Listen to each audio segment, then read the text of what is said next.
Então vamos falar um pouquinho sobre como agregar valor ao etanol, né? Então já foi discutido aqui sobre açúcar, melhor, que o Pedrosa vai tirar férias daqui a um tempo, né? Porque esse ciclo açúcar e álcool, desde que eu estou no setor, ele tem um ciclo que varia de 5 a 7 anos. Então nesses ciclos, hora está melhor o açúcar, hora está melhor o etanol. Então nós já passamos assim, do açúcar já está mais do que a média em alta, né? Então a gente já vê quedas aí do preço do açúcar. E aí nós temos também o etanol. Então precisamos agregar o máximo de valor ao produto da usina para ela conseguir se manter rentável. Então como que a gente faz isso? Primeiro, vocês já discutiram isso aqui o dia todo, como aumentar a eficiência de fermentação, eficiência de moagem, certo? Isso você vai conseguir aumentar mais produto, mais valor. Mas isso todo mundo já está fazendo. Eu vou falar de uma outra parte, que seria fazer etanol com maior valor agregado. Então é fazer um etanol que a gente chama de etanol especial, que não é o etanol carburante. Então dá um pouco mais de trabalho de fazer. Às vezes tem usinas que têm muitas perdas fazendo esse tipo de etanol. Então é isso que a gente vai debater um pouquinho. Quais seriam esses tipos de etanol, né? Fazer etanol anidro combustível, você já tem uma margem de ganho um pouco maior. Mas temos também um anidro, que é o A2, A3 da Copersucar, que a gente chama também de anidro Europa. É um etanol fácil de fazer e também tem um valor agregado mais alto, certo? Só que ele envolve o gerenciamento de alguns outros parâmetros do etanol e alguns pequenos ajustes na destilaria, sem muitos investimentos. Etanol neutro, aí esse etanol já é um top dos etanóis, é o etanol que é para bebida, para indústria farmacêutica, perfumaria. Então esse etanol já é bem mais difícil de fazer, demanda mais investimentos, mais consumo de vapor e é um mercado bem chato. Quer dizer, para você conquistar mercado, não é só você produzir e vender, é um mercado restrito e para você emplacar o seu etanol numa Campari, numa indústria de bebida, Diageo, dá muito trabalho, é questão de anos de trabalho para você ter um padrão, o que eles exigem isso, é um padrão consistente ao longo dos anos. Então, é um mercado especial e tem poucos players nesse mercado. E temos também etanol industrial, que a Copersucar chama de H2, tem o REN também. Esse é um etanol mais usado em indústrias químicas e tem também exportação de etanol, mas é um volume não muito grande. E o que tem mais volume é o etanol Grade B, Coreia, H1, é tudo mais ou menos, são especificações de clientes diferentes, mas são parecidos. Então a especificação desses são parecidos. E fazer o etanol Grade B não necessita grandes investimentos, tem muitas plantas fazendo, só precisa um pouquinho de cuidados, alguns pequenos cuidados, algumas pequenas modificações dos aparelhos, mas com o mesmo aparelho que você faz hidratado, carburante, você consegue fazer um H1 com eficiência. Então, só para vocês terem ideia aí, por exemplo, das especificações, né? O H1, o H0 aqui é o hidratado comum, né? O H1, H2, A1, A2, A3. Então, o que eu estava falando do anidro aqui, a diferença dele está nesses componentes aqui, sódio, fosfato, sulfatos. Isso daqui, fazendo uma análise do seu etanol, você já sabe se está dentro ou não. Quer dizer, você não vai ficar fazendo essa análise toda hora na usina, mas você já consegue ver se vai conseguir enquadrar o seu etanol ou não. E o restante é cromatografia. Aí tem a segunda parte da especificação, que são cromatografias. Então, um etanol anidro, por exemplo, que pede 750 de álcool superiores, é muito fácil conseguir. Normalmente, um etanol normal, combustível, ele tem aí de 400 até 900 ppm de álcool superior, sem fazer nenhum trabalho a mais. O etanol combustível está nessa média aí, de 400 a 700, depende de como opera ali a retirada de óleo fúsio e quanto também de óleo fúsio é gerado na fermentação. Então, são etanóis bem fáceis de fazer. O H1, ele precisa de 400 ppm de álcool superiores. Então, esse você já tem que ter um certo cuidado na retirada de álcool superiores, senão você não consegue atingir o limite. A outra dificuldade do H1 Coreia, né, é o crotonaldeído. O crotonaldeído, ele é um agente cancerígeno, né? Então, como esse álcool ele é muito usado como base para bebidas fora do Brasil, então nada que tenha cancerígeno o pessoal não aceita. Então, esse é um dos pontos críticos desse etanol, que é o crotonaldeído. Temos também aqui a especificação do neutro, aguardente, né? Fazer cachaça, né? Então, são bebidas diferentes, né? Quer dizer, o neutro, praticamente, se você fizer a diluição do neutro, botar numa garrafa lá, escrever Smirnoff, você pode beber, que você não vai saber se era Smirnoff ou se era álcool neutro.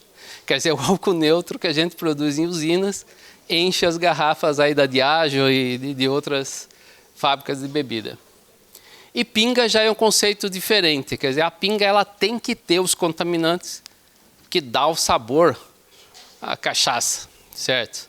Então a gente chama de pinga, né? Mas agora tem o termo gourmet que é cachaça, é um nome registrado que só o Brasil pode usar cachaça. O Glauco aqui é cachaceiro, ele está me explicando aqui. Cachaceiro. Então, como que nós vamos chegar nesse álcool especial, né? Todo mundo sabe aí o que tem no vinho, né? Temos etanol, 7 a 12%, temos muita água e temos os congêneres ou contaminantes, dependem a forma que a gente olha, é o nome que a gente usa. Então tem álcools superiores, furfural, aldeído, ésteres e também temos sólidos, bagacílios, sais minerais, gases, CO2, ar, SO2, que tudo isso a gente tem que remover na destilação. Dentre esses componentes, eles têm pontos de ebulição diferentes, certo? Então, cada um desses componentes tem pontos de ebulição diferentes, uns mais altos, outros mais baixos. Só chama atenção aqui, por exemplo, aqui, ó, ponto de ebulição do isoamílico, 130 graus. Então, ele tem um ponto de ebulição maior que o da água. Vocês já chegaram a pensar por que o isoamílico ele para na coluna B e não sai na vinhaça, que se nós temos no máximo 110 graus no pé da coluna? Era para ele sair na vinhaça, não era? Mas não sai. Porque tem outros fatores, além do ponto de ebulição, que interferem na destilação. Então, o que são esses? Então, a destilação, né? A gente usa o processo de destilação para isso, por quê? Porque a destilação é um processo que você consegue separar dois componentes que são miscíveis e que tenha pontos de ebulição diferentes. Então, pela diferença de ponto de ebulição, você consegue separar esses componentes. Então, a destilação só é possível por causa dessa diferença de volatilidade dos componentes. Mas tem um outro fator importante aqui que atrapalha a destilação. Esse daqui é o início da destilação, né? Um alambique que a gente coloca uma mistura alcoólica, que é vinho, que pode ser de milho, pode ser de cana, pode ser de arroz, seja lá o que for, dependendo do vinho que você vai pôr, é a bebida que vai dar. Então, colocamos um vapor ou uma forma de aquecimento e destilado, o vapor que vai sair, ele vai sair mais rico no componente que é mais volátil. Certo? Aí você condensa esse composto, aí nós vamos ter o nosso destilado. E o outro ponto que eu estava falando aí, o que mais interfere na destilação, além do ponto de ebulição dos componentes? É o que a gente chama aqui, está demorando para voltar. Está aqui. Volatilidade relativa. Então, dentro da destilação, temos alguns compostos que eles são, dependendo do meio, eles são voláteis ou não. Então, qual que é esse meio que a gente está falando? É o meio alcoólico. Então, tem compostos que eles são bem voláteis num baixo grau alcoólico E tem componentes que são mais voláteis num grau alcoólico mais alto. Então, aquilo que eu estava falando do isoamílico, por exemplo, essa curva aqui é do isoamílico, tá vendo? Aqui nós temos de 0 a 100% de etanol. E aqui, acima de 1 ele é volátil, abaixo de 1 ele não é volátil. Então, o isoamílico, ele não é volátil, quer dizer, ele é volátil, né? Até 35, até 45 GL. Então, abaixo de 35 GL, o isoamílico é volátil, mesmo que ele tenha um ponto de ebulição de 130, certo? Então, por isso que na coluna A você tem 9 GL, você passa o flegma para a coluna B, nas primeiras bandejas ali, o grau alcoólico sobe para 60, 70, 80, 90 GL. A hora que chega em 60 GL, o isoamílico não é mais volátil. Aí ele pega e para ali na bandeja. Certo? Isso acontece também com o propanol. Só que o propanol um pouquinho acima.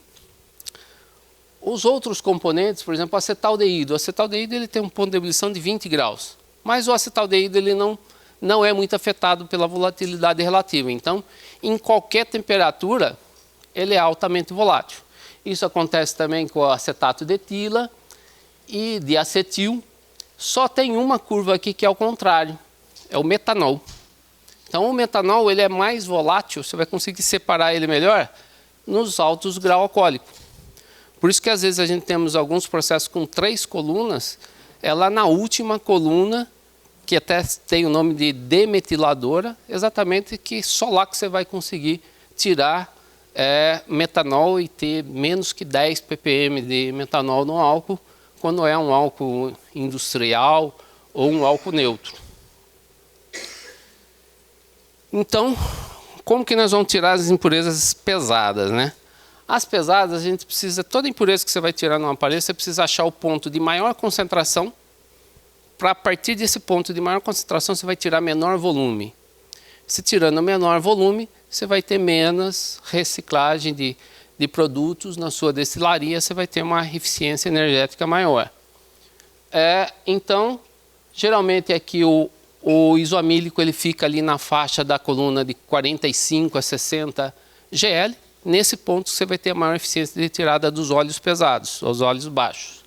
E os óleos altos você vai ter um pouco acima, lá na faixa de 85, 87 GL, que você vai ter mais eficiência na retirada de propanol. Eu falo aqui GL, mas depende do controle da temperatura da B4. Se a sua B4 está mais quente, toda essa camada vai mais para cima, vai mudar o GL da coluna, ou mais para baixo. Por isso que é importante, que o Thales diz, 1 grau para cima, 1 grau para baixo, senão você não consegue retirar esses produtos com eficiência. Bom, temos uma grande diferença entre o óleo baixo e o óleo alto, certo? Óleo fuso é o nome que se dá na parcela que a gente faz a lavagem dos óleos e separa do processo. E o óleo alto ele tem uma característica, ele é solúvel. Então o óleo alto não adianta você passar ele no decantador de óleo fuso, porque ele não vai decantar. Certo? Além dele te atrapalhar a decantação, que para você ter uma boa decantação do óleo fuso, você precisa ter GL baixo. Então o óleo alto ele tem GL alto, você vai ter que pôr muito mais água no seu decantador para separar. E esse óleo alto vai sair na água de lavagem e vai voltar para o volante. Então por isso que tem muita gente que tem que separar o volante do álcool que está fazendo, porque senão você vai ficar com o propanol em circuito fechado dentro da destilaria e vai acabar fazendo, vai sair, acabar arrastando e saindo no etanol. E a parte de leves, né? A parte de leves nós temos 2 jeitos de tirar. O mais comum, mais conhecido, mais utilizado é a degasagem, certo? Só que a degasagem tem um preço e é um preço que ninguém sabe exatamente quanto está pagando. As perdas de degasagem é um negócio que não tem medição direta, então hoje, por exemplo, é fácil você cobrar um destilador, falar a perda da flegmassa, o cara tem análise a cada 2 horas. Você cobra do cara e fala, você está gastando muita soda, tira a soda do aparelho. Certo? Mas degasagem, o álcool está com muita acidez. Certo? Cobra lá o destilador. O destilador vai lá e aumenta a temperatura da degasagem, porque você não tem controles ainda muito sólidos para dizer o quanto que está perdendo. Então aí o ponto mais fraco acaba ficando em desvantagem, que é a degasagem. Mas existe outra forma mais eficiente de você não perder etanol pela degasagem e tirar da forma líquida. Só que isso envolve você reprocessar um pouco de álcool de segunda, vai aumentar um pouquinho o GL da volante. Existe o fantasma da perda, falar, eu vou reprocessar todo esse álcool de segunda, eu vou aumentar minha perda. Só que não tem ideia que a perda da degasagem pode ser 10 vezes maior. O custo de você usar mais soda no aparelho para acertar a acidez é muito mais barato do que o álcool que você vai perder. Então, quem faz álcool especial, essa parte da degasagem ela é muito ampliada. Tem gente que trabalha no condensador 60, 70 graus. Eu vou mostrar para vocês aqui qual é o prejuízo disso. Então, o que a gente recomenda? Dá para fazer álcool especial com 35 graus na trombeta. Eu aprendi a fazer álcool especial neutro. É o primeiro álcool especial que eu aprendi a fazer há mais de 25 anos atrás. E era tudo frio. Então, depois que eu comecei a ver fazer grade B com altas temperaturas, eu não entendia o porquê, certo? Mas é uma questão de conceito, é uma questão de como o mercado aprendeu a fazer. Felizmente, né, eu tive uma escola diferente que eu aprendi diferente. Então, na coluna B, nós também temos aqui, ó, podemos tirar por degasagem ou tem uma valvulinha, a maioria dos aparelhos tem, e retorna esse álcool aqui, concentrado em acidez e outras impurezas, de acetil e outras impurezas, para a coluna D. Aí na coluna D você vai fazer mais uma separação e vai tirar um pouquinho de álcool de segunda. Tem usinas que aí vai destinar esse álcool de segunda para outra volante, mas também é possível fazer isso tudo numa volante só. E sempre respeitando os 35 graus. E tem usina, às vezes, que eu vejo para acertar a acidez do etanol, os caras com 60 graus na trombeta. Isso daqui, ó. O que vocês acham dessa degasagem? Tá bom ou tá ruim? Essa fumacinha branca aqui tá ok? Não, essa fumacinha branca é aldeído. O aldeído realmente tem que sair da coluna. E essa outra aqui, ó. Dá para abastecer um monte de carro aqui só com essa fumacinha aqui, ó. Olha a temperatura que estava essa degasagem. Isso aqui está fazendo álcool combustível, gente. Fazendo álcool combustível. Certo? E qual é o problema de se degasar? Qualquer destilador sabe, e é eficiente, isso funciona, que degasar melhora a qualidade do etanol. Isso é conhecimento geral, todo mundo sabe disso. Certo? Agora, fazer um etanol com qualidade, com 35 graus, não é qualquer um que faz. Certo? Então, agora eu vejo muita gente tá fazendo esse controle da temperatura da degasagem, aí você começa a cercar o processo de achar novas formas de fazer esse álcool de forma mais eficiente. Então, essa tabelinha da JW é muito antiga, certo? Eu uso ela, certo? Porque até hoje nós não achamos dados mais confiáveis. Esqueci também de me apresentar, né? Além da IBL Consultoria, eu também trabalho como consultor na Fermentec, certo? Então, tanto é que está em cima lá, IBL, Fermentec, certo? Então, parte do meu tempo eu trabalho com a Fermentec, parte do meu tempo eu trabalho com a minha consultoria. E essa semana nós estamos fazendo um trabalho de medição de degasagem. Então, exatamente para confirmar esses dados aqui, nós estamos fazendo essas medições aqui. Então, dentro em breve, a Fermentec deve, nos eventos delas, divulgar esses resultados aí.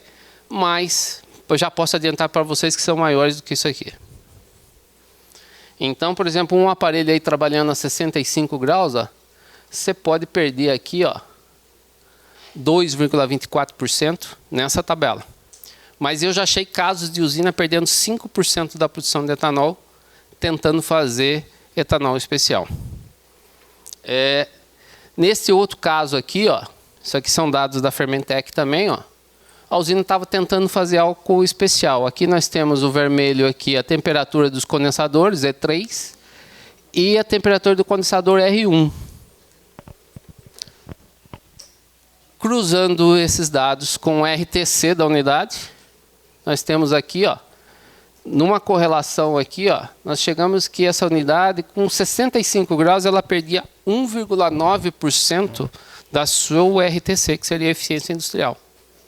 Certo? Então, isso se converter em álcool, se fosse 50% o mix, vai dar quase 4%, 3,8% de perda de etanol. Compensa-se fazer o etanol especial perdendo 3,8%? Às vezes não. Tem usina que às vezes acha que compensa, faz as contas dela, às vezes tem um compromisso, tem que entregar, aí não tem outra forma de fazer. Aí, em vez de pagar o demurge do navio, você faz um negócio desse no desespero, certo? Mas é possível fazer isso de uma forma mais racional e com mais eficiência. Então, aqui, ó, a mesma coisa que o Thales falou, medição da degasagem, 300 milímetros acima. Esse é um controle fácil de se fazer. Medição de água não quer dizer nada, quer dizer que seu condensador está sujo, está limpo, mas não quer dizer controle de processo. Então, eu recomendo que todos tenham essa medição aqui, ó, e comece a utilizar isso realmente como um controle de perdas. Quer dizer, a gente controla, faz 1000 controles dentro da usina para ver perdas indeterminadas, e essa perda aqui a gente não controla direito. Então, aqui é um ponto importante de medição, e é possível trabalhar a 35 graus sem perda de etanol. Quer dizer, você vai ter uma perda de 0,5%, que é algo considerado normal aí para uma destilação. Um detalhe aqui também, ó, às vezes eu vejo casos aqui dessa trombeta quente e o condensador frio. Às vezes tem um retorno de vapor do condensador E1 que volta aqui e aquece isso daqui, ó. Por isso o último condensador tem que ter um sifão para não ter retorno de vapor por debaixo dessa trombeta. E só para conhecer um pouco aí, por exemplo, entender os fluxogramas, né? Um etanol hidratado a gente faz com 2 colunas. Então, é perfeitamente normal a gente conseguir fazer etanol combustível, H1, Grade B, Coreia, com a coluna A e B, só sem problema, sem nenhuma alteração. A única alteração é os cuidados com as retiradas de congêneres ou contaminantes e destiná-los de uma forma que você não tenha recirculação na coluna. Desse jeito aqui você consegue fazer numa usina, desde que você tenha um outro aparelho, no mínimo 50%, 60% da produção de H1. Mas você sempre vai ter a produção de hidratado do lado para você descartar os congêneres. Outra forma de se fazer é com 3 colunas. Desta forma aqui, ó, dá para fazer H1 90% de enquadramento, sem separação de volante. As usinas que tem só um aparelho, dá para fazer isso aqui sem ter que jogar na degasagem. As usinas que só tem um aparelho e que não tem aonde descartar os aldeídos, os acetato de etila como combustível, às vezes não fica sem saída. Às vezes tem que abusar da degasagem. Então precisa tomar cuidado, quem tem só um aparelho precisa de uma condição um pouco mais rigorosa de equipamentos para poder fazer isso sem perdas.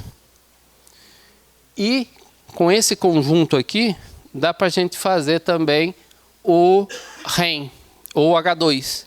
Aí a gente está falando de 10 ppm de acetato de etila, está falando de óleo fúsio, álcool superiores bem mais baixo, 10 ppm de metanol. Aí com 3 colunas você consegue fazer esse álcool industrial com um bom enquadramento.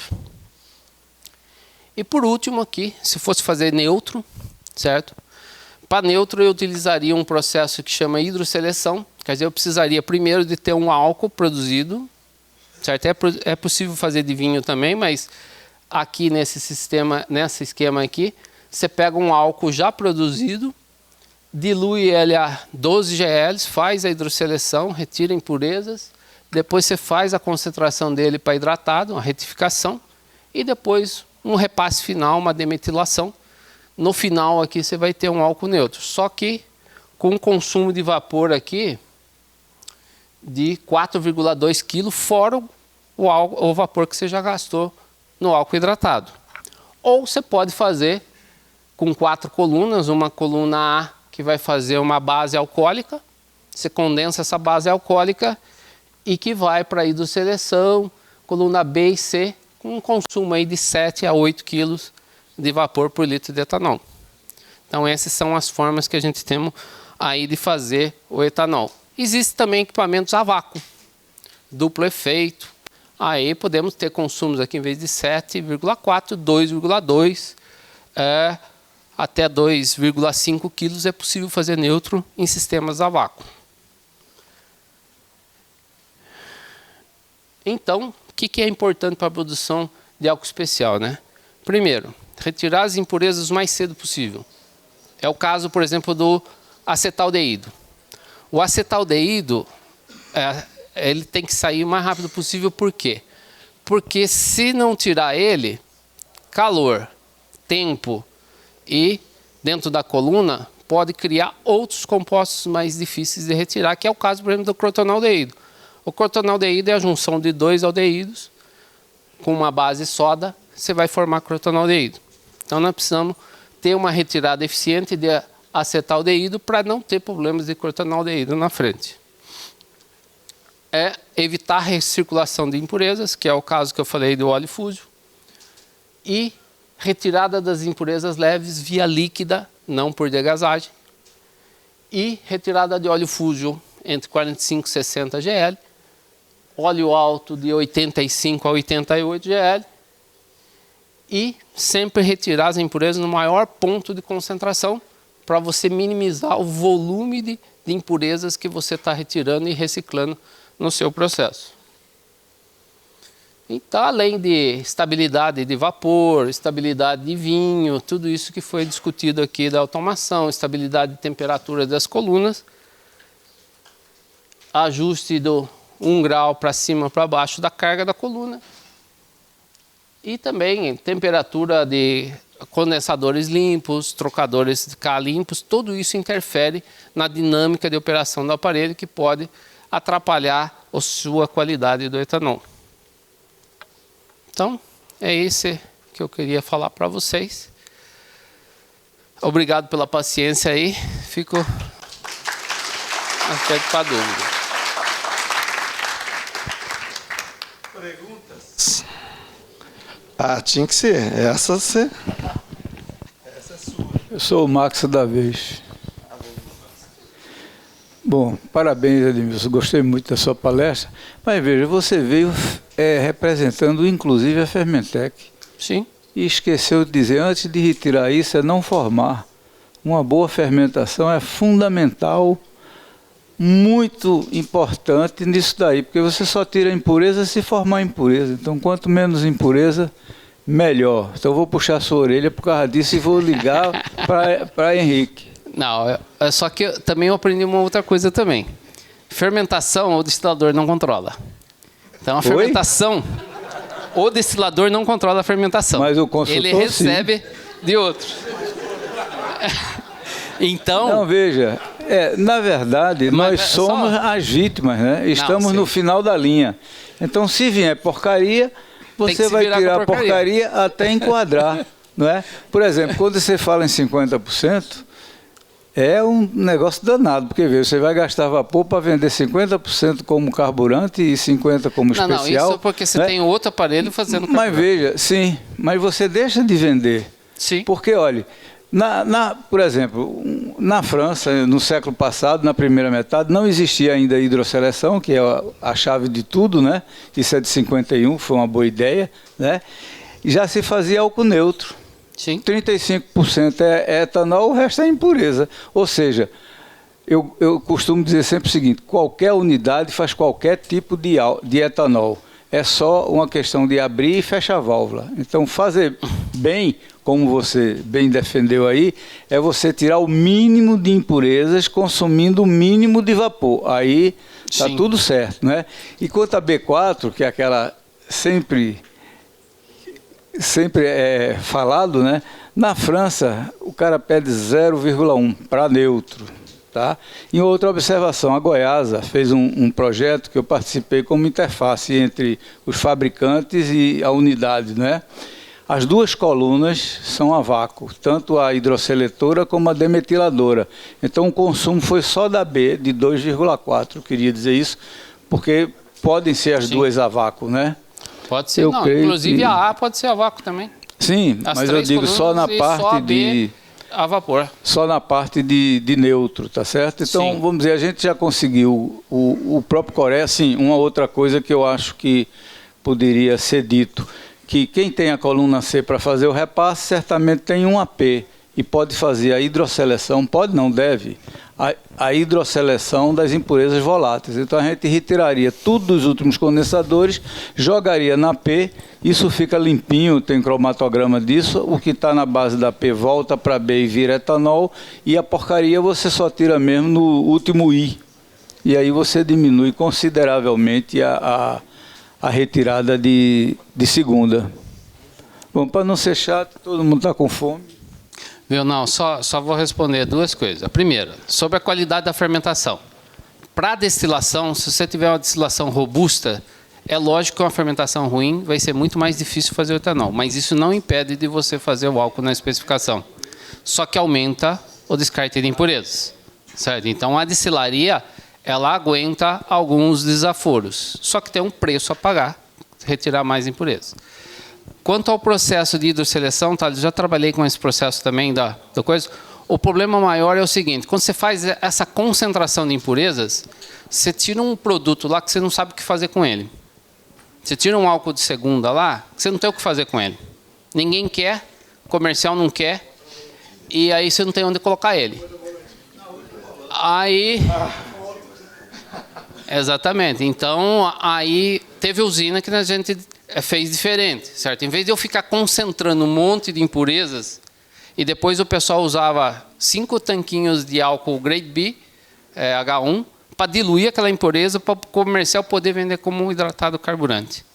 Então, a partir daí, nós mudamos a estratégia, falando, não, para que eu vou concentrar um monte de impureza, se eu tenho hidratado que eu preciso fazer, tem valor, então a gente criou uma linha que eu tiro um álcool hidratado e uma linha que eu tiro o grade B.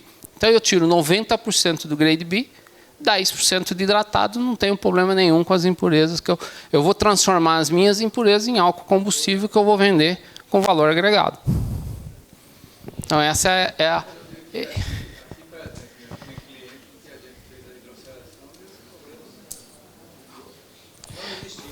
Importante, eu acho importante da discussão. Ó, a usinas têm várias necessidades, cada usina que eu vou, o pessoal pergunta, o que eu estou fazendo é errado, é certo? Eu falo, não, existem condições, existem facilidades. Então, existem muitas formas de você fazer a mesma coisa.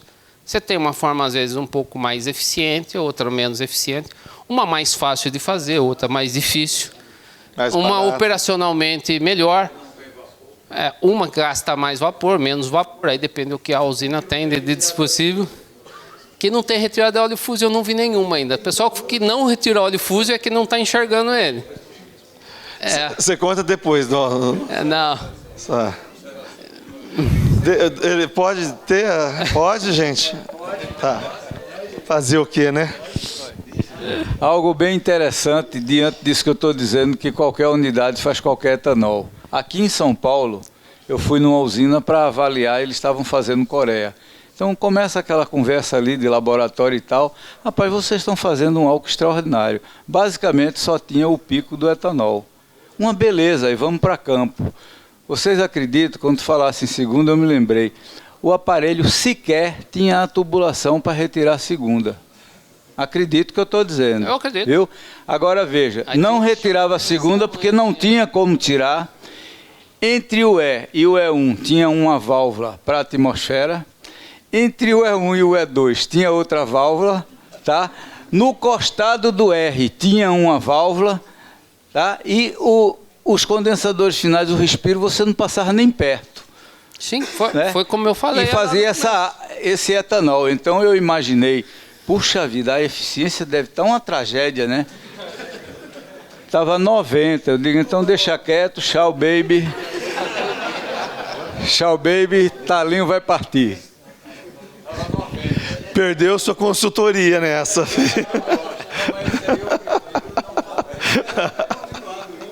Okay. Bom, obrigado, Edemilson. Uma salva de palmas.